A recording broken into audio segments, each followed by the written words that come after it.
Bawal PWD मंत्री doctor Banwarilal ने अपने निवास पर कार्यकर्ताओं की बैठक ली और चुनाव में तेजी से जुट जाने का आह्वान किया। उन्होंने कहा कि जो भी काम की पूछे तो उन्हें बावल में किए गए विकास कार्य जाकर दिखाएं और बताएं कि ये काम किसने किए हैं, ये ओवरब्रिज किसने बनाया, ये गर्ल कॉलेज किसने बनाया। उन्होंने कहा कि विपक्ष का काम ही लोगों को बरगलाना है और वे झूठ की दुकान लेकर साथ चल रहे हैं। एक सवाल के जवाब में उन्होंने कहा कि राव इंद्रजीत हमारी पार्टी के बड़े नेता हैं और वे कहीं नहीं जा रहे हैं।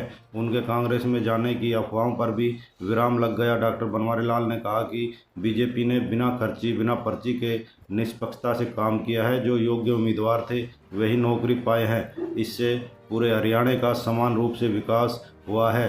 वे तीसरी बार लगातार बीजेपी सरकार बनाने के पक्ष में है। उन्होंने कहा कि बीजेपी तीसरी बार हैट्रिक बनाएगी और बहुमत से सरकार बनने जा रही है। उन्होंने कहा कि सबका साथ सबका विकास हुआ है, सभी वर्ग समान रूप से खुश हैं। उन्होंने सभी को चुनाव मैदान में उतर जाने का आह्वान किया।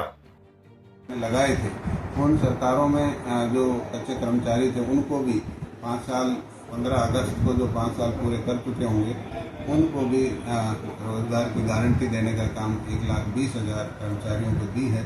और बहुत सी योजनाएं जो जिनका लोगों को थोड़ा सा, जैसे हमारी फैमिली आईडी थी या कोई जिनका बीपीएल कार्ड का था, उनको भी ये राहत दी है कि अपनी इनकम के लिए उनकी इनकम ठीक नहीं हो रही थी, अधिकारियों के पास जा जाकर वो परेशान हो रहे थे, तो उनकी परेशानी को दूर करने के लिए उन्होंने कहा कि सेल्फ एफिडेविट दे दे वो कि भाई मेरी आय 1,80,000 से कम है, तो उनको भी ठीक करने का काम सरकार ने किया है।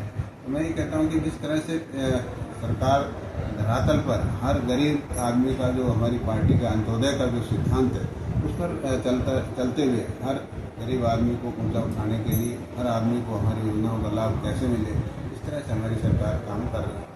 तो सब अगर बात कर रहे हैं तो आप भी लगातार 2 चुनाव जीत चुके हैं और तीसरा हैट्रिक बनाने की उसमें है। आपके सरकार की तो योजनाएं और कल्याणकारी योजनाएं हैं, अगर उपलब्धियों की बात कर ले, किन उपलब्धियों को लेकर आप जनता के बीच जा रहे हैं? देखो, हम चुनाव में विकास का मुद्दा लेकर ही चुनाव में जाएंगे, क्योंकि पिछले 10 साल के अंदर वैसे तो पूरे प्रदेश के अंदर काम हुए हैं, लेकिन मैं अपने विधानसभा की बावल की बात करूं तो यहाँ जितना सड़कों में काम हुआ है, पानी पे काम हुआ है, बिजली पे काम हुआ है, शिक्षा पे काम हुआ है, स्वास्थ्य पे काम हुआ है, हर क्षेत्र में अच्छा काम